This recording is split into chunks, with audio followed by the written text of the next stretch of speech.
तैसे हरपले आपण पिपावे, तै संता ते पाहता घेवसावे, म्हणून वानावे ऐकावे तेची सदा. ज्ञानेश्वरी अध्याय 18व्या अध्यायातले 400व्या क्रमांकाची ओवी आहे. तैसे हरपले आपण पिपावे, तै संता ते पाहता घेवसावे, म्हणून वानावे ऐकावे तेची सदा. या ओवीच्या माध्यमातून ज्ञानोबराय सांगतात, आपण आपल्या स्वरूपाला विसरलोय आणि विसरलेले स्वरूप जर आपल्याला प्राप्त व्हायचं असेल तर संतांच्या स्थितीकडे पहा. संत ज्या अवस्थेत आहेत, संत ज्या स्थितीत आहेत, त्या स्थितीचा कडे जर पाहिलं तर निश्चितच आपल्याला तो आपला हरवलेला आत्मभाव प्राप्त होईल. आणि मग त्यासाठी नेहमी संतांचं वर्णन करायचं, संतांचं श्रवण करायचं आणि ते नित्य राहावं, असा या ओवीचा थोडक्यात भाव आहे.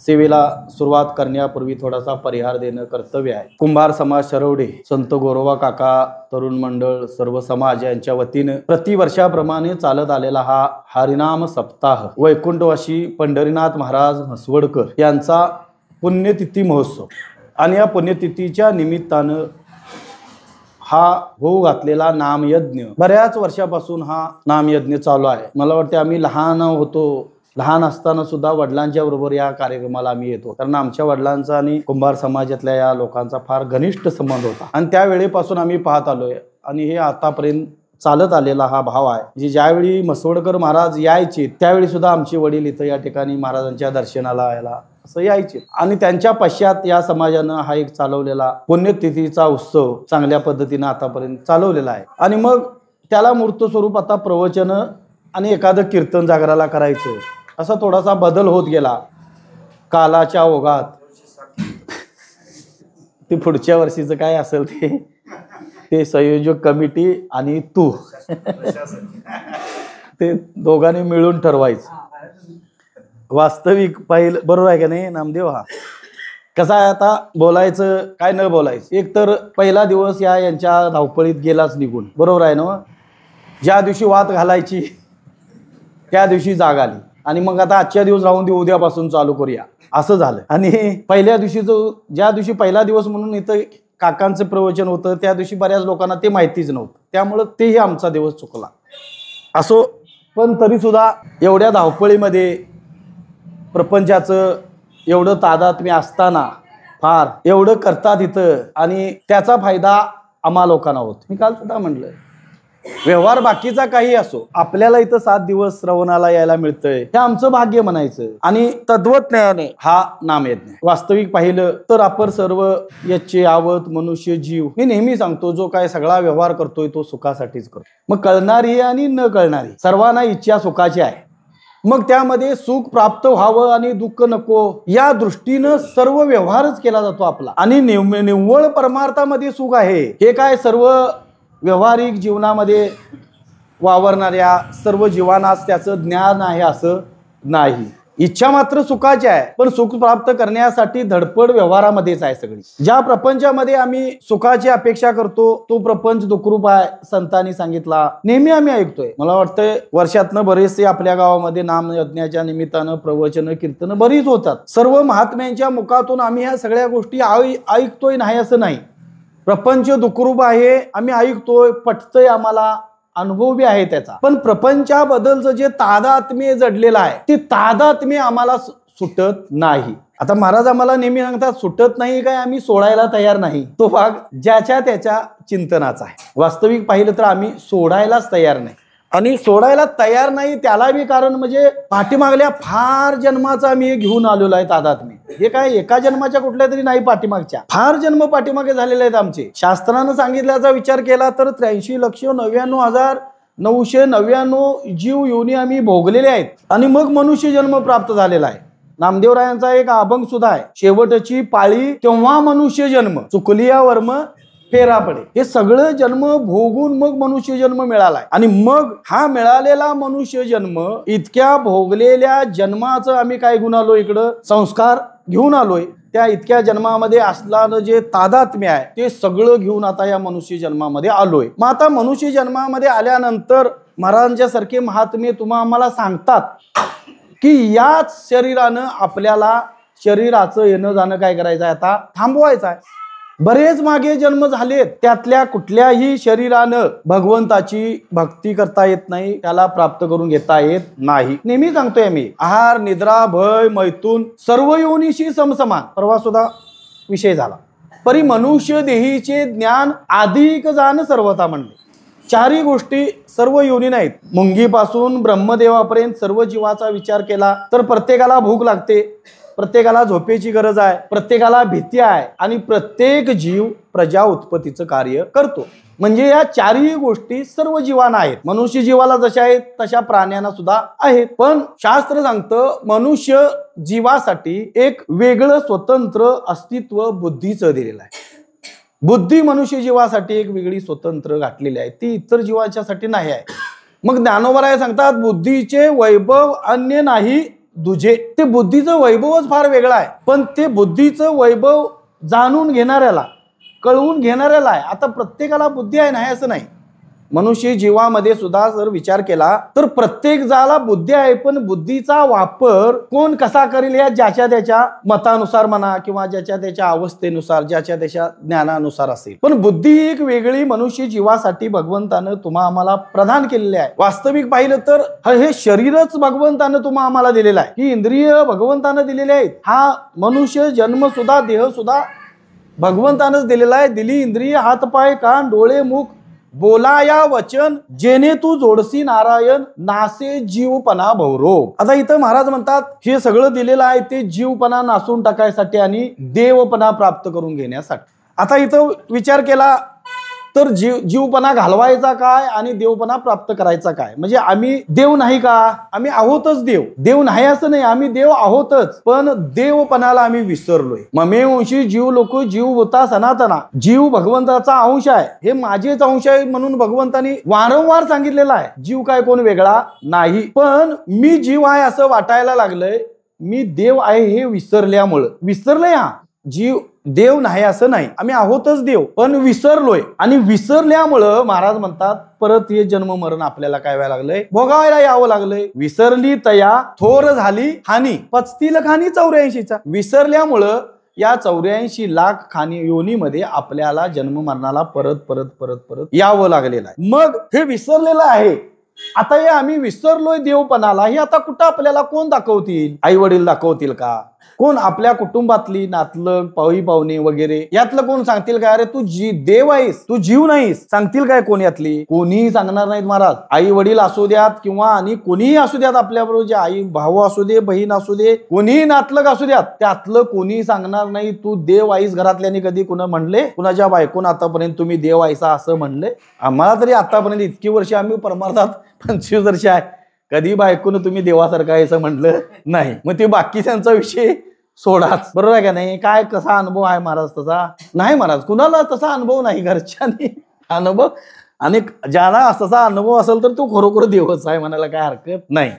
नाही नाही असं म्हणता येत नाही, म्हणजे नाही असं म्हणता येत नाही, आहेच अनुभव. मग ते मी काय म्हटलं, आहे ज्याला अनुभव तो आहेच देव म्हणायला काय हरकत नाही. म्हणजे नाही असं काय त्याला खोडता येणार नाही, म्हणजे कुठलाच हे भाव पण नाहीत असं म्हणता येणार नाही, पण पुष्कळ नाहीत एवढंच. विरळा ऐसा कोणी तुका त्यासी लोटांगणी. असा असेल विरळा तर त्याला लोटांगण घालायला काय हरकत नाही. पण वस्तुस्थिती आहे, समाजाचे काय अनुभव आहेत ते सांगायचा. अनुभव हे आले अंगा ते या जगा देत असे. मी माझ्यावरून सांगतो की आम्हाला तरी आमची बायको किंवा आई वडील भाऊ बहीण कधी म्हणली नाही. म्हणजे इतक्या वर्षात आम्ही परमार्थात असणाऱ्यांची ही अवस्था आहे, आणि ज्यांना परमार्थ हे माहितीच नाही काय, बरोबर आहे का नाही? देव धर्म काही माहिती नाही, मग त्यांची काय अवस्था असेल? म्हणजे आपण स्वतःहून देव आहोत हे विसरलोयच, आणि जीवपणा भ्रमानं लादून घेतलेला आहे. जीव नसून आम्ही देव आहोत, पण भ्रम झालाय. मी कसा देव असेन, मी देव असेन असं वाटत नाही. कारण देवाबद्दलची व्याख्या, देवाचं कार्य म्हणा, देवाबद्दल आम्ही जे काय ऐकतोय पुराणातून असेल, देवाची लक्षणं आणि आमची लक्षणं, यात आम्हाला काय वाटतंय, भिन्नता दिसते. आणि मग मी देव कसा असेल असं वाटतंय. पण लक्षणं जरी भिन्न भिन्न असली तरी ती उपाधी आहे. ही सगळी काय उपाधी नाही, सगळं लादून घेतलेलं आहे. उपाधीमुळे हे सगळं वाटायला लागलंय. मी कोणतरी वेगळा. आता मला मी अध्यक्ष आहे, मी रस्त्यानं जात असताना कोणतरी अध्यक्ष म्हणून हाळी मारली, जरी चौघ जण जरी असली तरी अध्यक्ष म्हणून हाळी मारली की बघणार कोण? मीच बघणार. बाकीचे कोण बघत नाहीत का? त्यांना माहित आहे मी नाही. अध्यक्ष म्हणलं की बाबा मी बघणार का? तर मला वाटते की मी अध्यक्ष आहे, म्हणजे ही मला लागलेली काय उपाधी आहे. किंवा बाकीची आता नावानं हाळी मारली, बाजीराव म्हणून हाळी मारली तर फक्त बाजीरावच बघ. बाजीरावचं त्या बाजीराव नावाशी काय झालेलं आहे, तादात्म्य जडलेला आहे. आता वास्तविक पाहिलं तर बाजीराव हे त्या नाव आहे ते कशाला आहे? देहाला आहे, आत्म्याला आहे, काय कशाला आहे ते नाव? हा देह आहे, लक्षात घ्यायचं. आणि देहाला दिलेलं एक हे काय नाव आहे. उपजल्या बाळकासी नाम नये तयपासी ठेविले नावासी ओ दे तोटी म्हणलंय महाराज. वास्तविक पाहिलं तर नाव नाहीच, पण एक नाव ठेवलंय, सोम्या गोम्या वगैरे पाळण्यात घालून ठेवलंय आणि त्या नावावर एवढं आपलं तादात्म्य जडलं. एवढं तादात्म्य झोपत जरी आपल्याला हाळी मारली तरी बी आम्ही ताडकन उठल्याशिवाय राहत नाही. मग आता जे हे नावाचं तादात्म्य धरलंय, पदाचं तादात्म्य धरलंय, गावाचं तादात्म्य धरलंय, भावकीचं तादात्म्य धरलंय, अशी हे सगळं तादात्म्य धरलंय. हे उपाधीच्या संबंधान धरलेलं आहे. मी आणि माझा, अहम आणि मम, हे सगळं धरलेलं तादात्म्य आहे. ह्यातलं खरं काय आहे सांगा? ह्यातलं काहीही खरं नाही महाराज. वास्तविक पाहिलं तर जीवाचं स्वरूप आहे ते देव स्वरूपच जीव आहे. जे आत्मा जो आहे तो स्वरूपानं देव आहे. पण आपल्याला मी जीव असं जे वाटायला लागलंय तो भ्रम झालेला आहे. आणि हा भ्रम, ह्या भ्रमानं आम्ही या 84 लाख योनी फिरायला लागलो. लक्षात घ्या. म्हणजे इथं जसं माऊली म्हणतात, तैसे हरपले आपण पे पावे. हरपले कशाला? आम्ही जे आत्मस्वरूप आपलं आहे त्या स्वरूपाला आम्ही हरवलोय, लक्षात घ्यायचं. आणि ते हरवल्यामुळं, ते विसरल्यामुळं हा सगळा प्रपंचामधला संसाराचा पसारा आम्ही वाढवायला लागलोय आणि हे सगळं गोळा करायला लागलोय. मग प्रत्येकाचा तिथं भाव वेगळा आहे. प्रत्येक जण मी वेगळा, अमका वेगळा, तमका वेगळा, ह्या उद्देशानंच करायला लागलोय. पण जोपर्यंत हा आत्मभाव, मी देव आहे, अहम ब्रह्मास्मी, मीच ब्रह्म आहे, अयम आत्मा ब्रह्म, जोपर्यंत हा बोध आपल्याला होत नाही तोपर्यंत आपलं हे फिरणं असंच राहणार आहे. किती वेळा जन्मा यावे, फजिती आहे. फजिती आहे का नाही? पण फजिती आम्हाला वाटत नाही. किती जरी आपली फजिती झाली तरी फजिती झाली असं आपल्याला वाटत नाही. मग ही फजिती जर घालवायची असेल, फजिती जर सोडायची असेल, फजिती नको असेल तर आपण कुठं हरवलं हे जाणून घेणं अत्यंत गरजेचं आहे. ज्या सुखासाठी आपली धडपड आहे, आपला विषय होता सुखाच्या दृष्टीनं, ज्या सुखासाठी आपली धडपड चाललेली आहे ते सुख आपल्याला प्रपंचात अद्यापि मिळू शकणार नाही, कदापि मिळणार नाही. लक्षात घ्या. कारण शास्त्रही सांगतं आणि संत महात्म्यांचं वचन आहे, संसार दुःख मूळ, चौकडे इंगळ, विश्रांती नाही कोठे, रात्रंदिवस तळमळ, दुःख बांधवडी आहे हा संसार, सुखाचा विचार नाही कोठे. ज्ञानोबराय तरी म्हणतात, मृत्यूलोकी सुखाची कहाणी ऐकिजेल कवनाचे श्रवणी, कैसी सुख निद्रा अंतरोनी इंगळाच्या. महाराजांनी दृष्टांत दिला. ज्ञानेश्वरीचा जर आपण अभ्यास केला, विचार केला तर एक एक सिद्धांत पटवण्यासाठी ज्ञानोबरायांनी बरेच दृष्टांत दिलेले आहेत. तसं इथं माऊलीने दृष्टांत दिला, इंगळाचं अंथरुण आहे, रसरसीत इंगळाचं अंथरुण आहे आणि त्याच्यावर झोपल्यानंतर सुखानं झोप लागेल का? बघा, लागेल का? नाही महाराज, झोप लागणार. तद्वत नयानं या मृत्यू लोकामध्ये आम्ही जन्माला आलोय, इथं मरावं लागतं म्हणून याला मृत्यूलोक म्हणलंय. आणि या मृत्यू लोकामध्ये आम्ही सुखाची काय करायला लागलोय, कल्पना करायला लागलोय. ते खरं नाही ज्ञानोबर आहे. मग एवढं संत महात्म्यांनी सांगितलं, शास्त्रानं सांगितलं, तरी सुद्धा आम्ही ह्या संसारामध्येच लागलोय का नाही सुख शोधायला? संसारामध्येच आम्ही सुख शोधायला लागलोय. मग ते सुखाच्या कल्पना वेगवेगळ्या केलेल्या आहेत, सुखाचं विषय आम्ही वेगवेगळे केलेले आहेत. पंच विषय सांगितलेले आहेत शास्त्रानं, शब्द, स्पर्श, रूप, रस आणि गंध, 5 विषय सांगितलेले आहेत. या 5 विषयात एक एक विषय आम्ही काय करायला लागलोय, भोगायला लागलोय, प्रयत्न करायला लागलोय. त्यातनं आपल्याला सुख प्राप्त होईल त्यासाठी आमची धडपड आहे. पण यातल्या कुठल्याही विषयानं सुख प्राप्त होणार नाही. ज्ञानोबराय म्हणतात, विषयाचे समसुख बेगडाची बाहुली, अभराची सावली जाईल रया. विषयातलं सुख तुम्हाला अजिबात नित्य सुख मिळणार नाही. क्षणिक सुख मिळेल पण त्यानं काही उपयोग होणार नाही, त्याचा काही फायदा नाही. कारण विषय नित्य दुःखालाच कारणीभूत आहेत. आणि याच्या पुढे जाऊन शास्त्रानं सांगितलंय, विषयातनं जे सुख मिळतं ते सुख सुद्धा विषयाचं नाही. बरोबर आहे ना? कसं होतंय, बोलण्याच्या ओघात विसरून जाण्याची शक्यता असते. आणि पुढे प्रभू तुम्ही महेशाची मूर्ती, मी दुराची तसे भक्ती बोल जरी गंगावती स्वीकारायला वक्ता तो वक्ता नव्हे श्रोते विने म्हणले. तत्वज्ञान पुढे बसलेली श्रोते मंडळीच बोलवतात, बोलवितात आणि वेगळाच. विषयात जे सुख मिळतंय ते सुख विषयाचं नाही, ते सुख आपल्या आत्म्याचं आहे. लक्षात घ्यायचं. आपल्याला वाटतंय फक्त विषयातून मिळालं म्हणजे एखादा विषय आपल्याला अप्राप्त आहे, बरोबर आहे. अप्राप्त असला विषय की आपल्याला त्या प्राप्तीची काय होती, तळमळ लागते. तो विषय मला प्राप्त व्हायला पाहिजे, तो विषय मला प्राप्त व्हायला पाहिजे अशी तळमळ लागते आणि त्या तळमळीनं आम्ही ती धडपड करतोय मिळवायसाठी, तो विषय प्राप्त करण्यासाठी धडपड करतो. आणि मग तो विषय काय होत, तळमळ लागल्यामुळे आपल्याला दुःख झालेलं असतं आणि तो विषय प्राप्त झाला की आपल्याला सुख झालं असं वाटतं. मग शास्त्र सांगतं विषयाची प्राप्ती, इच्छेची निवृत्ती, अंतकरणाची स्थिरता आणि आत्मानंदाचं भान युगपत होतं. बरोबर आहे. हे सगळं तात्या कसं होतं, युगपत होतं, एकाच काली होतं हे सगळं. म्हणजे त्याला वेगवेगळा काय नाही, अंतर नाही, त्यामध्ये अवधान वेगवेगळं नाही, एकाच खाली हे सगळं होतं. त्यासाठी मी बऱ्याच वेळेला दृष्टांत सुद्धा देतोय. इथं लोकांनी आता ऐकलेली बरीच जण असतील, पण इथं कुंभार समाजाची बी माणसं आज बरीचशी ऐकायला बसलेली आहेत. माझं भाग्य म्हणायचं. हे फिरतीतले असं गावठी कुत्री, आता बरीच भटकी कुत्री आहेत, फिरतात, बरोबर आहे. असा एक कुत्रा होता आणि तो असा फिरत असताना माळावर त्याला एक काय झालं, हाड सापडलं. आता हाड म्हणलं की हाड विषय कुत्र्याच्या आवडीचा आहे, बरोबर आहे ना सर. कुत्र्याच्या आवडीचा विषय हाड आहे. आणि मग ते कुत्र्याला ते हाड सापडलं, ते हाड कुत्र्यानं आपल्या दाढेमध्ये धरलं. आता त्यातनं कुत्र्याला काय प्राप्त करायचं आहे, या हाडातनं आपल्याला बाबा रक्त प्यायला मिळेल. कारण कुत्रा हाडातनं काय पितं, त्या हाडातलं रक्त. मग ते कुणाचंही, कुठल्याही प्राण्याचं हाड असो, मनुष्य असो कुणाचंही असो, त्यातलं त्याला रक्त प्यायची एक इच्छा असते आणि तो भोग त्याला प्राप्त करून घ्यायचा असतो. म्हणून त्यानं ते हाड आपल्या दाढेमध्ये धरलं आणि निवांत माळावर एकांत ठिकाणी जाऊन ते कुत्रं ते हाड चगळीत बसलं.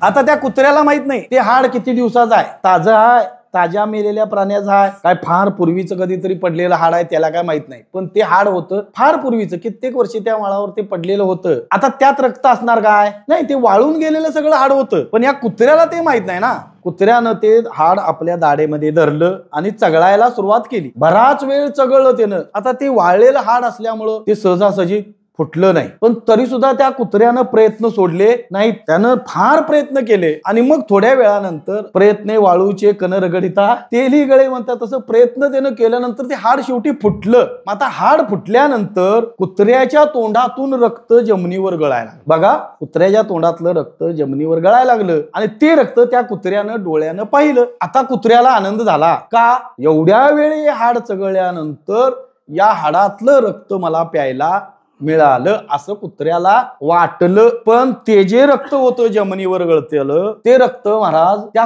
हाडातलं नव्हतं. तर होतं कुठलं ते रक्त, त्या हाडाचं कणगूट कुत्र्याच्या हिरडीमध्ये शिरलं आणि कुत्र्याचंच रक्त हिरडीतलं खाली गळायला लागलं जमिनीवर. पण कुत्र्याला माहित नाही. कुत्र्याला वाटलं या हाडातनं रक्त मिळालं आणि कुत्र्याला आनंद झाला. म्हणजे एवढ्या वेळ हाड चगळल्यानंतर का असं ना आपल्याला ते रक्त प्यायला मिळालं, हा कुत्र्याला आनंद झाला. म्हणजे हाड, कुत्र्याच्या दृष्टीनं हाड हा विषय होता. कुत्र्याला वाटलं या विषयातून आपल्याला काय झालं, सुख झालं.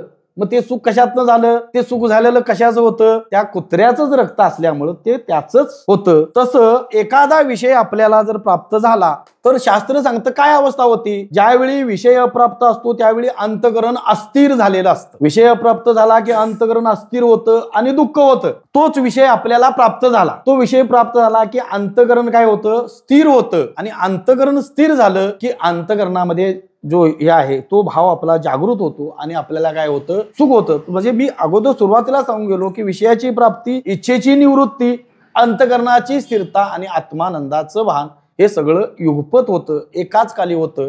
म्हणजे जे सुख आपल्याला होतं ते सुख विषयाचं सुख नाही आहे. लक्षात घ्या, सुख जे होतं ते सुख आपलं आत्मा जो आहे, आपण जे स्वरूप आहे आपलं ते सुखरूपच आहे. तिथं दुःखाचा लेश सुद्धा नाही. लक्षात घ्यायचं, स्वरूप हे सुखरूपच आहे. फक्त आपण त्या स्वरूपाला विसरलोय आणि विसरून हे बाकीचे काय काय मांडामांडी करायला लागलोय उपाधीनं. त्या उपाधीकृत हे सगळं दुःख आहे. लक्षात घ्यायचं, उपाधीमुळं या सगळ्या दुःखाला आपल्याला सामोरं जावं लागायला लागलंय. मग प्रत्येक जन्मामध्ये ही अवस्था आहे. काय एक दोन जन्माचं दुखणं नाही आहे आपलं, मागे बहुता जन्मी जे संतांनी सांगितलं हेच करीत आलो आम्ही. मग आम्ही त्या दृष्टीनं पाहिलं तर आम्ही हे संसारच करीत आलोय. संत परमार्थ करत आले तो भाग वेगळा, पण आम्ही संसारच करत आलोय पाठीमागल्या सगळ्या जन्मामध्ये. का तर आम्हाला इतर जन्मामध्ये कोण भेटलं नाही. ह्या संसाराचं दुःखरूप स्वरूप सांगायला, संसार दुःखरूप आहे म्हणून सांगायला कोण भेटलं नाही. पण आता हा मनुष्य जन्म आपल्याला मिळाला. देवे दिला देह भजना गोमटा, भजनासाठी हा जन्म दिलेला आहे भगवंतानं. आणि म्हणून आता याच शरीरानं येण्याची शरीरे शरीरा येणे सरे किंबहुना एरझारे चिरा पडे. फक्त याच शरीरानं जन्म मरणाचं दुःख खंडन करता येतं, जन्म मरण थांबवता येतं, इतर कुठल्याही शरीरानं करता येत नाही. आणि जन्म मरणाचं दुःख खंडन करण्यासाठी दुसऱ्या जन्मानं का नाही, तर दुसऱ्या जन्मानं आपल्याला आपल्या स्वरूपाची ओळख करून घेता येत नाही. आणि स्वरूपाची ओळख करून घेण्यासाठी आपल्याला संत महात्म्याची अत्यंतिक गरज आहे, लक्षात घ्यायची. स्वरूपाची ओळख करून देणारे संत महात्मे शास्त्र सोडून दुसरं कोणीही नाही. मी मगाशी सुद्धा बोलून गेलोय, कोण दुसरं सांगणार नाही. ही सगळी प्रपंचातली आहे ती फक्त आपण जोपर्यंत राबतोय तोपर्यंत, जोपर्यंत आणून देतोय तोपर्यंत आहे. जोवरी चळण गा तोवरी म्हणती माझा, मानिती लहान थोर देह सुखाची या काजा, इंद्रिय मावळली आला बागू लाजा. इंद्रिय एकदा मावळली की मग कोण नसतंय आपल्याकडं बघायला कोणाला वेळ नसतो. तू महाप बसतील म्हणतात, आम्हाला वेळ आहे, काय काय करावं आम्ही म्हणतात का नाही. मग हे सगळं जे आहे हे कळवून देणारे सांगणारे संत श्री गुरुच आहेत. संतांच्या श्री गुरूंच्या शिवाय दुसरं कोणी सांगणार नाही. तू जीव नसून देव आहेस हे सांगणारे कोण आहेत? श्री गुरु संतच आहेत. पण नुसतं सांगितलं म्हणजे झालं असं नाही. सांगितल्यानंतर आपल्याला परोक्ष ज्ञान झालं, हो मी देव आहे, मी देव आहे, हे परोक्ष ज्ञान झालं. पण अनुभव आहे का? अनुभव नाही महाराज, लक्षात घ्या. आणि अनुभव येण्यासाठी त्या पद्धतीनं आपली क्रिया घडत राहायला पाहिजे, सातत्य त्यामध्ये राहायला पाहिजे, तर तो अनुभव येईल. मग हे आम्ही ज्या संसारामध्ये एवढं गुंतलोय, कारण महाराज म्हणतात गुंतलो या संसारे कैसा झालोसे अंध, मी माझे वाढवून माया तृष्णेचा बाद. बरोबर आहे का नाही? मी आणि माझं, माया आणि तृष्णा वाढवलेली आहे, मी आणि माझ्यानं, अहम आणि मम यानं या संसारामध्ये आम्ही गुंतलोय. आणि मी बऱ्याच सांगून गेलो की बरंच तादात्म्य आहे, हे सहजासहजी सुटणार नाही. मग हा फक्त एक मनुष्य जन्मच आहे तेवढ्यासाठी याच शरीरानं. मग हे कसा आलो कशासाठी? ज्ञानोबराय सांगतात, पाहेपा शरीराच्या गावा जया लागी आले पांडवा, तू कार्यात गावा सांडून या. ज्या गावासाठी, ज्या कामासाठी ज्या गावाला आपण गेलोय ते कामच नाही केलं तर मग त्या गावाला जाण्याचा काय फायदा आहे का? बरीच उदाहरणं आपण ऐकतोय. बाजारात बैल आणायला गेला आणि अजून बाजारात म्हणावी तशी बैल आली नाही, म्हणून तोपर्यंत काय करूया, मग बैलाला लागणारं साहित्य घेतलं. त्याला काय लागणार? कासरा पाहिजे, गळ्यात चाळ पाहिजे, नाकामध्ये व्यसन पाहिजे, मोरकी पाहिजे, अंगावर झूल पाहिजे. आता हे बरंच आहे, वाढवीत नेलं तर बरंच वाढल. मग हे सगळं खरेदी केलं तोपर्यंत. मग हे सगळं खरेदी करत असताना काय झालं? पैसे होतं ते संपलं हे खरेदी करण्यात. आणि मग बाजार बैलांचा भरला. आता बैलांचा बाजार भरल्यानंतर हे सगळं खरेदी केलं, पैसे संपलं. आता बैलांचा बाजार भरला, बैल पसंत पडला, पण आता घ्यायचा म्हणला तर पैसे नाहीत. आता काय करायचं? मग आता आला तसाच परत. आता ते काय झूल वगैरे घेतली, ती अंगावर टाकली, चाळ गळ्यात घातलं. मग ते आला आणि दारात येताना कसं झालं? चाळ वाजायला लागलं ना. ते काय घुंगरू वाजायचं, बैलाच्या गळ्यात घाला नाही तर हातात घ्या, ते वाजायचं राहणार आहे का? चाळ आहे, त्याला एकमेकावर घर्षण झालं की त्याचा नाद हा, ते चाळ वाजायला लागलं. बायको आतमध्ये स्वयंपाक करत होती, ते निसान झालेली होती. बायकोला आलं वाटतं धनी बैल घेऊन, म्हणून तिने काय केलं? नवीन बैल आणलाय म्हणल्यावर मुटका पाणी आणलं, दाराच्या तोंडाला गेली.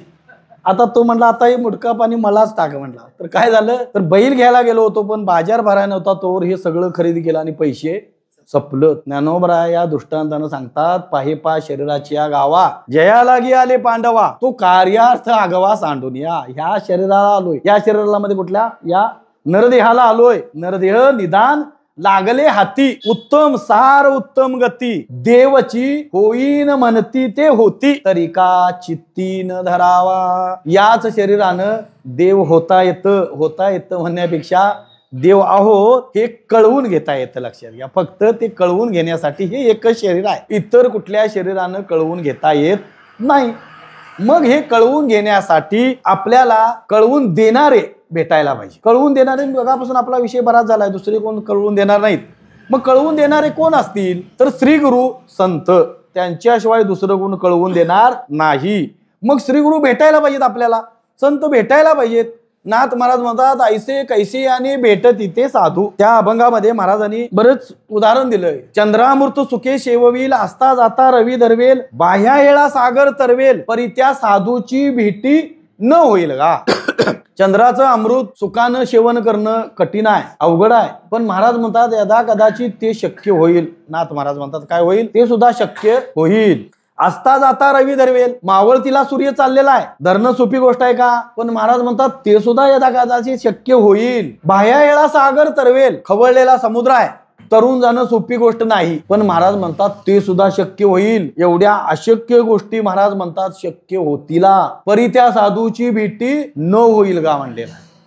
म्हणजे या अशक्य गोष्टी यदा कदाचित शक्य होतीला, त्याच्यापेक्षाही संत महात्मे भेटणं दुर्मिळ सांगितलंय महाराजांनी. फार दुर्मिळ सांगितलंय. का दुर्मिळ सांगितलंय. मग संत महात्मे नाहीत का. बरं कोणाला भेटले नाहीत का. संत नाहीत, भेटले नाहीत असं नाही, संत आहेत. संत बऱ्याच जणांना भेटलेत सुद्धा, आणि ज्यांना भेटले ते संतच झाले. मग भेटायचे असतील तर ते सहजासहजी भेटू शकत नाहीत. ऐसे कैसे याने भेटत तिथे साधू, सहजासहजी भेटू शकत नाहीत. आणि संत भेटवून देण्याचं कार्य देवच करतात, लक्षात घ्यायचं. संतांची भेट, श्रीगुरूंची भेट घालून देण्याचं कार्य कोण करतं, देव करतात. मग देव जर संतांची भेट घालून देत असतील तर अगोदर देव आपल्याला भेटायला पाहिजे, बरोबर आहे. देव भेटल्याशिवाय मग संत कसं भेटणार. देव भेटल्याशिवाय संत भेटणार नाहीत, कारण देवच संतांची भेट घालून देतात. मग देव भेटणं सुद्धा एवढी सदासहजी सोपी गोष्ट आहे काय. बरं देव म्हणजे कोण हे अगोदर कळायला तरी पाहिजे. भेटायचा भाग वेगळाच आहे. अगोदर आम्ही द्याव करीत सगळी फिरायला लागलोय का नाही. सगळा आपला व्यवहार आम्ही म्हणजे प्रपंच करत असताना देवदेव करतोच. देख मनुष्यजात सकळ स्वभावताच भजनशील म्हणलाय. मनुष्य जीवाचा स्वभावच भजन करणं आहे, म्हणजे देवदेव करणं मनुष्य जीवाचा स्वभावच आहे. नास्तिक जरी असला एखादा तरी मंदिराच्या समोरून गेला तर त्याची मान झुकल्याशिवाय राहत नाही. म्हणजे स्वभाव काय आहे त्याचा, देवदेव करणे हा स्वभाव आहे. आणि मग आम्ही देवदेव करायला लागलोय. कळायला लागल्यापासून आम्हाला आई वडिलांनी सांगितलं इकडे जा, या देवाला जा, त्या देवाला जा, हे कर ते कर. आम्ही हे सगळं देवदेव करायला लागलोय, फिरायला लागलोय. पण खरा जो देव आहे तो खरा देव आपल्याला अजून कळालेला नाही. कुणबट कुलवाडी ज्ञानोबराय म्हणतात आनान देव मांडे. सोमवार आला की आमची शंकराची भक्ती. शंकर आम्हाला लगेच होतं. टेटसला आपल्या लगेच सोमवारचं सकाळ झाली की आम्ही आज सोमवार आहे, टेटसला शंकर लावायचं. मंगळवार आला की आपल्या ग्रामदैवत विठ्ठलाय आहे, विठ्ठलाय. बुधवार आला की आपला आराध्य दैवत पांडुरंग आहे. गुरुवार आला की दत्ताला. शुक्रवार आला की परत देवीला किंवा संतोषी माता म्हणा, भैरोबा, खंडोबा. परत शनिवार आला की शरण शरण हनुमंता तुझा आलो रामदूता. रविवार आला की भैरोबाच्या नावान चांगे भला. संपलं. काय संपलं, वार संपलं. द्याव अजून आमचं संपलं नाहीत. हे आपलं द्याव पुष्कळ आहेत. आणि इकडं गुण आला नाही, तिकडं गुण आला नाही, तिकडं आणि महिला वर्गात जास्त आहे म्हणजे देवदेव करण्याची प्रथा. हे बाकीचे सगळे देव आहेतच आणि माणसात आणि आम्ही काही देवदेव म्हणून मानलेले आहेतच. तो जरा त्याला जरा तिथं जरा गुण चांगला आहे, इथं जरा गुण चांगला आहे. बायकांची एकमेकांच्यात काय असती, चर्चा असती. मला तिकडे गेल्यामुळे जरा गुण आला, बरोबर आहे का नाही. चर्चाच असते महिलांच्यात. लगेच एखाद्या बाईला सांगितलं की लगेच ती बाई आपल्या नवऱ्याला सांगणार तिथं जायला लागते बघा. मग नवऱ्याचा पर्याय नसतोय का, तर या सगळ्या दुःखाला गांजलेला असतात. या पिढेनं काय झालेलं असतोय, थकलेला असतोय आपण. आणि गुण येण्यासाठी ही सगळी धडपड चाललेली असते.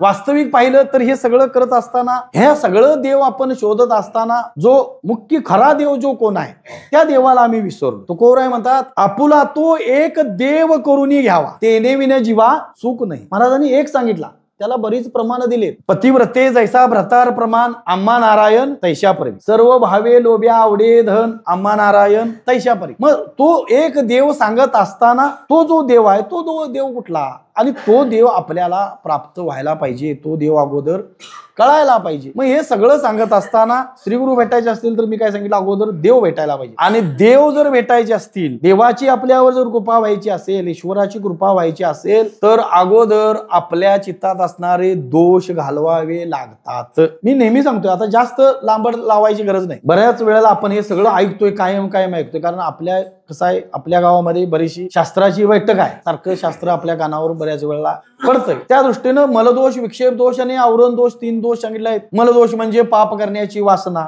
विक्षेप दोष म्हणजे चित्ताची चंचलता आणि आवरण दोष म्हणजे आत्मस्वरूपाचं अज्ञान. हे 3 दोष आहेत. मलदोष आणि विक्षेप दोष, पाप करण्याची वासना आणि चित्ताची चंचलता, हे 2 दोष आपण स्वतःहून घालवायचे आहेत. मी नेहमी सांगतोय, आपण स्वतःहून घालवायचे आहेत. श्री गुरु घालवू शकत नाहीत आणि ईश्वर सुद्धा घालवू शकत. मग बाकीच्या प्रापंचिक लोकांचा तरी विषय सोडून द्या. हे 2 दोष दुसरं कोणी घालवू शकत नाही. लक्षातच ठेवायचंय, हे माझं मीच घालवायला लागतात. मग आता घालवायचं आहे, आता हे माझं मला घालवायला पाहिजे. मग हे घालवायचं कशान? त्यासाठी शास्त्रानं सांगितलंय, उपाय सुद्धा सांगितलंय ना.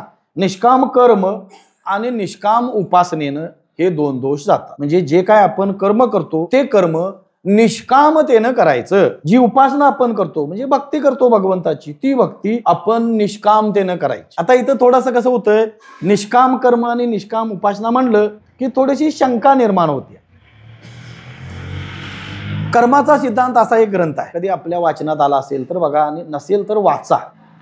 एक चांगला हिराबाई ठक्करांचा कर्माचा सिद्धांत नावाचा ग्रंथ आहे. त्या ग्रंथात त्यांनी असं सांगितलं की केलेलं कोणतंही कर्म हे फल देतच. बरोबर आहे, केलेलं कोणतंही कर्म असो ते फल दिल्याशिवाय राहत नाही. बघा म्हणजे फल देतं. मग काय असं असतं, काही कर्म तात्काळ फल देतात, काही कर्म 4-2 दिवसानं फल देतील, काही कर्म 4-2 महिन्यानं 4-2 वर्षानं देतील, काही कर्म अशी आहेत की पुढच्या जन्मात सुद्धा त्याचं फल मिळेल. बरोबर आहे. म्हणजे आम्ही आता आपल्याला जे काय भोगायला येतंय त्यावरून आपण ते लक्षात घ्यायचं. झाड जाणी जे फुले, माणस जाणी जे बोले, भोगे जाणी जे केले पूर्वजन्मीचे. आता आम्ही जे काय भोग भोगतोय त्या भोगावरनं आपण ठरवायचं की पाठीमागलं काहीतरी आपलं बाबा पुण्य आहे किंवा पाठीमाग काहीतरी पाप घडलेला आहे. म्हणजे कर्माच्या सिद्धांताचा जर विचार केला तर त्या सिद्धांतानुसार प्रत्येक कर्म आपल्याला फळ देतच, हा ठाम निश्चय आहे आणि हा विश्वास आहे. संतांचं वचन सुद्धा आहे, आपल्याला त्याचं केलेल्या कर्माचं फल हे मिळणारच. मग विहित कर्म असेल तर विहित फल मिळेल, निषिद्ध कर्म असेल तर निषिद्ध फल मिळेल, पण फल हे मिळणारच. त्यासाठी बरीच उदाहरणं आहेत, पण आपल्याला वेळेचा अभाव आहे. देता येतील बरीच मागल्या जन्मात केल्यामुळं ते, कारण त्यासाठी आपल्याला धृतराष्ट्राला एक ती कथा सांगितलेला आहे. धृतराष्ट्रानं विचारलं भगवंताला की डोळ्या देखत, माझ्या डोळ्या देखत एवढी 100 मुलं माझ्या डोळ्यासमोर गतप्राण व्हावी, एवढं वाईट माझं काय मी केलंय? मला तरी काय वाटत नाही मी एवढं काहीतरी वाईट केलं असेल, एवढं पाप झालं असेल, मला काय वाटत नाही असं विचारलं धृतराष्ट्रानं. बरोबर आहे. त्यावेळी भगवंतानी त्याला दृष्टी दिली आणि त्याला सांगितलं तुझं ह्या जन्मातलं हे कर्म नाही. आणि पाठीमागलं त्याला 40 जन्म दाखवलेत पाठीमागले. आणि पाठीमागल्या 40व्या जन्मामध्ये त्यानं एका झाडाला काय केलेली होती, आग लावलेली होती. आणि त्या झाडावरले बरेचसे जे काय पक्षी होते ते पटापट मरून पडलेले होते, काही अंध झाले. मग हे बघितल्यानंतर त्याला कळलं की आता मला हे भोगाय आलं कधी, म्हणजे ते कर्म 40 जन्म होईपर्यंत काय झालेलं होतं, संचितात साठून राहिलेलं होतं. तद्वज्ञानं जर आता आपण एखादं कर्म केलं तर त्या कर्माचा फल आपल्याला हे मिळणारच, कधी ना कधीतरी ते मिळणार. आता लगेच मिळणार काही तात्काळ देतात फळ, तो भाग वेगळा आहे, आणि काही कालांतरानं देतील, पण कर्माचा सिद्धांत सांगतो फल हे मिळणारच. मग फल मिळणारच आहे आपल्याला त्या कर्माचं, तर आपण त्या फलाची अपेक्षा का करायची, हा विषय आहे. बरोबर आहे. आपण जे कर्म करतोय त्या कर्माकडनं आपल्याला त्यातून काहीतरी प्राप्त व्हावं,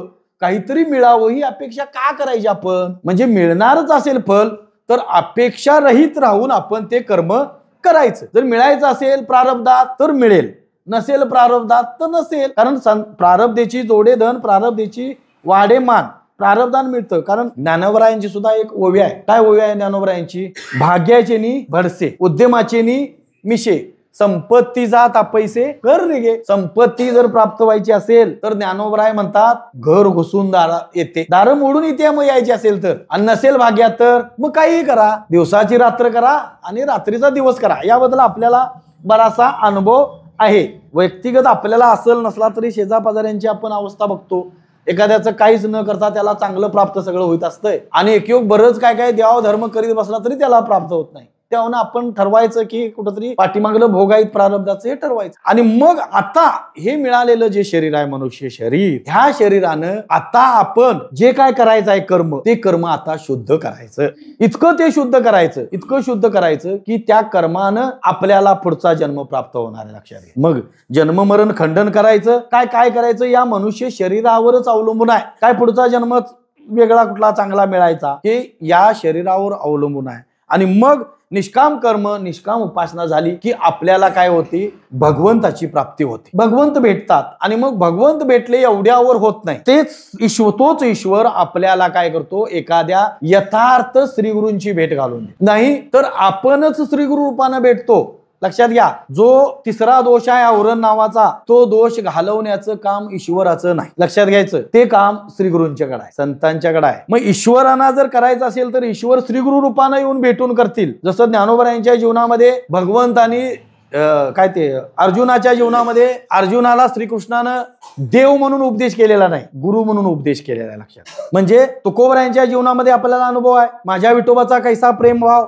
आपणची देव होय गुरु. देव स्वतः तुकोबरायांच्या स्वप्नामध्ये गेलेत, पण देव म्हणून गेले नाहीत, गुरु म्हणून गेलेत. लक्षात घ्यायचं. म्हणजे हे देवाकडे कार्य नाही. देव सर्वज्ञ आहे, सर्व शक्तिमान आहे, कर्तुम अकर्तुम अन्यथा कर्तुम शक्ती आहे. पण प्राणी कर्म सापेक्ष ईश्वर या जगताचा काय करताय. प्राणी कर्म सापेक्ष त्याच्याकडे ते काम आहे, ज्याचं जसं कर्म असेल तसं त्याला भोगून घ्यायचं. त्यासाठी बरीचशी उदाहरणं आपल्याला दिलेली आहेत. एखादी आई 2 मुलं आहेत, त्या 2 मुलांपैकी एक काय खोडसाळ आहे आणि एक चांगला आहे. आता खोडसाळ असला तर त्याला थोडीफार शिक्षा करते आई, आणि त्याला त्याच्याकडून ते काय करते, शिक्षा करते. आणि चांगला आहे त्याला काहीतरी शाबासकी वगैरे देणे. तद्वत ज्ञानं देव काय करतो, तुमच्या आमच्या सर्वांची ती कर्म, जे कर्म आहे त्या कर्माप्रमाणे ते भोग द्यायचं काम देव करतो. लक्षात घ्यायचं. म्हणजे आपल्याला वाटतंय देवाच्या ठिकाणी न्याय नाही, पण तो न्याय आहे, नियंता आहे. त्याच्यासारखा न्यायी दुसरा कोणीही मिळणार नाही.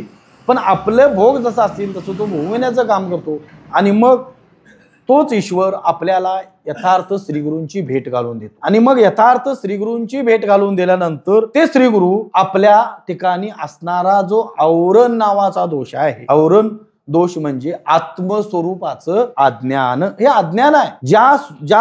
जे स्वरूप माझं आहे, देवरूप आहे, देव मीच आहे, पण विसरलोय. तो विसरलेला आत्मभाव दाखवून देण्याचं काम, जागृत करण्याचं काम श्री गुरु संत महात्मे करतात. पण त्यासाठी श्री गुरूंची सेवा करावी लागेल. तनु मनु जीवे चरणाशी लागावे, अगर्वता करावे दास्य सकळ. आणि मग तो आपला आत्मभाव जागृत झाल्याशिवाय आपल्याला गत्यंतर नाही. म्हणजे हे शरीर, मनुष्य शरीर जे मिळालंय, या शरीरातून अनेक जन्म मरणाची जे काय आपल्याला म्हणजे तुका म्हणे माळ गुंतली रहाटी, गाडग्याची सुट्टी फुटली. या रहाट गाडग्याचं आपल्याला उदाहरण परवा सुद्धा झालं होतं. हे सतत चाललंय, पुनरपी जननम पुनरपी मरणम पुनरपी जननी जठरे शयनम. हे चालल्याला जसं हे आहे, जन्मायचं मरायचं, हे रहाट गाडगं थांबवायचं असेल तर हे गाडगं, जसं ते गाडग्याला सुट्टी महाराजांनी सांगितलं की फुटल्याशिवाय सुट्टी नाही त्या गाडग्याला, तसं या गाडग्याला सुट्टी कधी मिळेल, हे गाडगं सुद्धा त्या श्रीगुरूंच्या चरणावर फुटायला पाहिजे. श्रीगुरूंच्या चरणावर एक गाडगं फुटलं की याला मग सुट्टी आहे. श्रीगुरु तो आपला आत्मभाव काय करतील, जागृत करतील. तू जीव नसून देव आहेस. जसं मेंढराचं उदाहरण परवा आपण ऐक. मेंढरांच्या कळपात सिंह गेला आणि त्याला वाटायला लागलं मी मेंढरू आहे.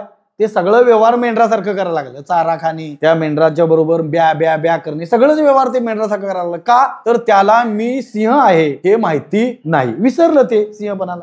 बालपणीच त्याच्यावर त्या मेंढरांचं संस्कार झालं. तसं आमच्यावर बालपणीच हे संस्कार झालेले आहेत. लहानपणापासूनच आई वडिलांनी वगैरे हे संस्कार केलेले आहेत. तू अमका आहेस, तू तमका आहेस, तुला हे करायला पाहिजे, तुला ते करायला पाहिजे.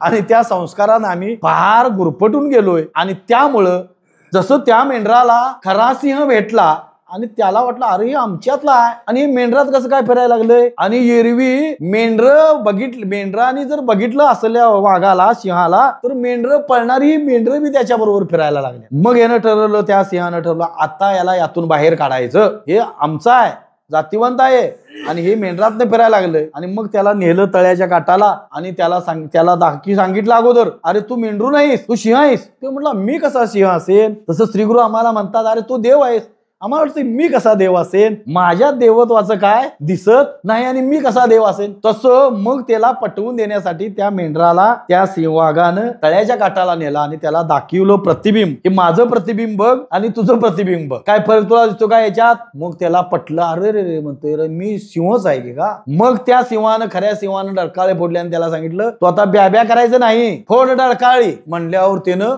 जोरात डरकाळी फोडली महाराज. म्हणजे जसं या उदाहरणातून श्री गुरु आपल्याला सांगतात सतत तू जीव नसून देव आहेस, पण आपल्याला हे तसं सहजासहजी कळत नाही.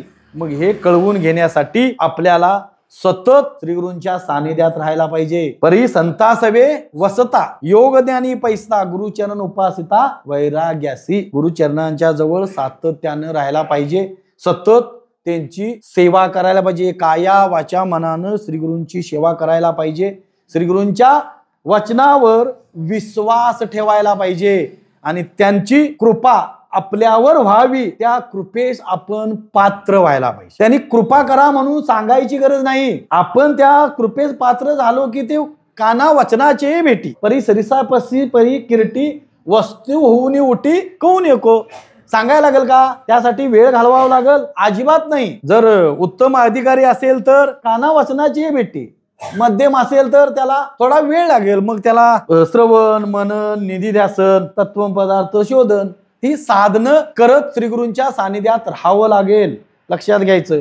आणि मग कनिष्ठ अधिकारी असेल तर हळूहळू ढाळे ढाळे किंवा त्याने एखाद्या वेळी, पण मार्गाचे निबळे निश्चित ठाकी निश्चित पोचल्याशिवाय राहणार नाही. पण त्या वाटेवर राहायला पाहिजे, श्रीगुरूंच्या सानिध्यात राहायला पाहिजे, श्रीगुरूंची सेवा करायला पाहिजे नित्य, आणि श्रीगुरूंच्या वचनावर शास्त्र वचनावर विश्वास ठेवायला पाहिजे. श्रीगुरूंनी सांगितलं तर त्या वचनावर विश्वास ठेवायलाच पाहिजे. कारण श्रीगुरू जी असतात ती श्रीगुरूंच्या ठिकाणी तळमळ असते. श्रीगुरूंचं सांगत असताना म्हणजे संतांचं लक्षण सांगित असताना श्रोत्रिय ब्रह्मनिष्ठ आणि कृपाळू 3 लक्षणं सांगितली. असे 3 लक्षणांना युक्त श्रीगुरू असतात आणि अशा श्रीगुरूंच्या कडूनच आपल्याला तो आत्मबोध प्राप्त होतो. आणि मग तो आत्मबोध प्राप्त होण्यासाठी, तो आत्मभाव आपला जागृत होण्यासाठी ज्ञानोबा या ठिकाणी सांगतात, तैसे हरपले आपण पे पावे तरी संता ते पाहता घेवसावे, म्हणून वानावे ऐकावे तिची सदा. मग संत ज्या अवस्थेत आहेत, संत ज्या स्थितीत आहेत, संतांची जी लक्षणं आहेत ती लक्षणं कसं आहे, संतांची किंवा महात्म्यांची लक्षणं ही साधकाची काय आहे, साधना आहे महाराज, लक्षात घ्यायचं. महात्म्यांची लक्षणं ही साधकांची तुम्हाला साधना आहे आणि ती साधकांची लक्षणं आपण साधना म्हणून आत्मसात करायची आणि ते त्या साधनावर आरूढून त्या साध्यापर्यंत आपल्याला घेऊन जाणारे कोण असतील तर ते श्रीगुरु संतच, त्यांच्याशिवाय दुसरं कोणी नेणार नाही. आणि त्यासाठी ज्ञानोबा पुढे म्हणतात, वानावे ऐकावे तिची सदा. म्हणून सतत वर्णन करायचं असेल तर संतांचंच करा, श्रवण करायचं असेल तर संत चरित्राचं श्रवण करा, शास्त्राचं वर्णन करा, सतत सतत सतत सतत काय तेच तेची सदा म्हणलेला आहे. आपण आता दररोज कीर्तनाच्या माध्यमातून किंवा हरिपाठ आपण दररोज तोच म्हणतो, काय वेगळा वेगळा आहे. दररोज आपण म्हणतो हरिपाठ करतो पण तोच दररोजचा आहे.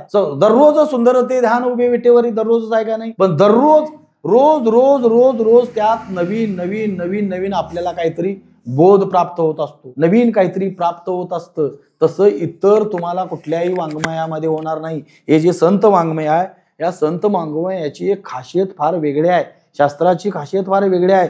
जरी दररोज सकाळ दुपार संध्याकाळ जरी आपण हरिपाठ केला तर त्यातला आनंद वेगळाच आपल्याला वेगवेगळ्या पद्धतीनं प्राप्त होत जातो. म्हणून वानावे ऐकावे त्याची सदा. आणि संतांची चरित्र नित्य आपल्या श्रवणात, नित्य वाचनात आपल्या असावीत. कारण संत ज्या स्थितीत आहेत, ज्या अवस्थेत आहेत, संतांची जी लक्षणं आहेत ही जर आपण आपल्याला बांधून घ्यायला लागलो तर निश्चित आपला हरवलेला जो आत्मभाव आहे तो प्राप्त झाल्याशिवाय राहणार नाही. म्हणजे आम्ही आहोत देव हे विसरलोय, हा भ्रम झालाय. जसं आहे दुरी पण वाटायला लागलंय सर्प. कशानं? भ्रमानं. भ्रम झालाय कशामुळं? कारण तिथं मंद अंधकार आहे, तिन्ही सांज आहे, तिन्ही सांजची रस्त्यात दोरी पडलेली आहे आणि तिचं ज्ञान न झाल्यामुळं, दोरीचं ज्ञान न झाल्यामुळं म्हणजे दोरीच्या अज्ञानानं सर्प भासायला लागलाय. मग ज्या वेळ दोरीच्या अज्ञानानं भासलेला सर्प, आता त्या सर्पाची निवृत्ती कशानं होईल? शास्त्र सांगतं जे ज्याच्या अज्ञानानं भासतं ते त्याचाच ज्ञानानं निवृत्त होतं. तो झालेला जो सर्पाचा भ्रम आहे तो भ्रम निवृत्त व्हायसाठी ज्ञान दोरीचं व्हायला पाहिजे. तत्वज्ञान आपण देव आहोत हे ज्ञान आपल्याला करून घ्यायला पाहिजे. आणि एकदा देव आहोत हे ज्ञान झालं म्हणजे जन नोहे अवघा जनार्दन. मग मी देव आहे, मग हे सगळं जगतच काय आहे?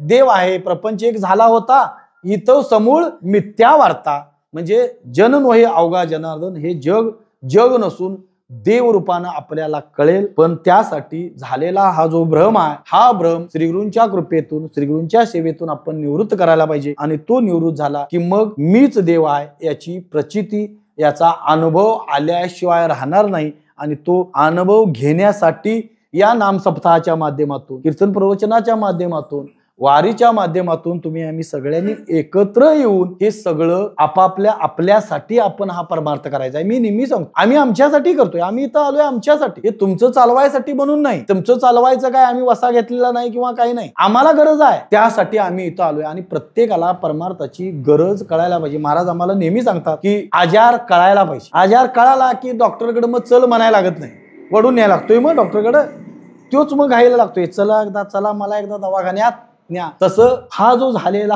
आजार आहे, लक्षात घ्या, हा सामान्य आजार नाही, हा सामान्य आजार नाही. हा आजार एकदा कळाला की मग आजार जाण्यासाठी एकदा मग आपली तळमळ लागेल. तसं आजार कळणं अत्यंत गरजेचं आहे. जसं बऱ्याच वेळा सांगितलं होतं की मामा कळला की मामा राहत नाही, तद्वत अगोदर आपल्याला हे झालेलं अज्ञान कळायला पाहिजे. मी अज्ञानी आहे असं अगोदर वाटायला पाहिजे. मला वाटायला लागले मीच ज्ञानी आहे आणि मग आणि ज्ञान काय प्राप्त करायचं? तर आपण अज्ञानी आहोत हे कळलं की मग ज्ञान मिळवण्यासाठी, प्राप्त करण्यासाठी कुठंतरी श्रीगुरूंच्या भेटीसाठी धडपड होईल, तळमळ होईल. आणि मग एकदा तळमळ लागली की काही ऐशी दशा येईल माझ्या अंगा, चित्त पांडुरंगा झुरत असे, चित्ताला झुरणी लागायला पाहिजे. आणि मग एकदा चित्ताला झुरणी लागली की निश्चितच मग श्रीगुरूंना शोधत जावं लागत नाही. जसं पेरू परिपक्व झाला की राघूला निमंत्रण द्यावं लागत नाही, तो राघू त्या पेरूला शोधित येतो. झाकलेला असला तरी तो राघू येतो. तसं आपली जर अवस्था परिपक्व झाली, मल विक्षेप दोष गेले, तर श्रीगुरूच आपल्याला शोधत येतील आणि आपल्यावर कृपा करतील. त्यासाठी आपण आपला आत्मभाव जागृत व्हावा, यासाठी आपल्या अंतकरणाची जी स्थिरता आहे, अंतकरणातले दोष घालवून आपलं अंतकरण स्वच्छ करायला पाहिजे. आणि अंतकरण स्वच्छ झालं की येऊनी गोपाळ राहे तेथे. मग तो गोपाळ येऊन राहिला की तो गोपाळ, तो परब्रह्म परमात्मा श्रीगुरूंची भेट घालून देतो. आणि मग श्रीगुरू तूच देव आहेस याची जाणीव करून देतात, त्याचं ज्ञान करून देतात. आणि मग ते ज्ञान आपल्याला अनुभवायला मिळतं. आणि मग एकदा ते आनंदाची डोही आनंद तरंग या अवस्थेवर आपण राहतो. आणि तेवढ्यासाठी आपल्या जीवनामध्ये श्रीगुरूंचं, संतांचं महत्व अत्यंतिक महत्वाचं आहे. हे लक्षात ठेवून आपण नित्य परमार्थ करत राहूया, अशी आजच्या प्रवचनाच्या निमित्तानं, आजच्या या सांगता प्रवचनाच्या निमित्तानं आपल्या सर्वांच्या चरणी प्रार्थना करतो. माझ्या समोर श्रीगुरू आहेत आणि श्रीगुरूंच्या समोर बोलायचं म्हणजे एक जीवाला धाकधूक होती फार. पण बालक बोबडा बोले का वाकुडा विचुका पावले, ते चोज करून माऊले रिजी जीवी या नयानं थोडंसं बोलण्याचा प्रयत्न केला.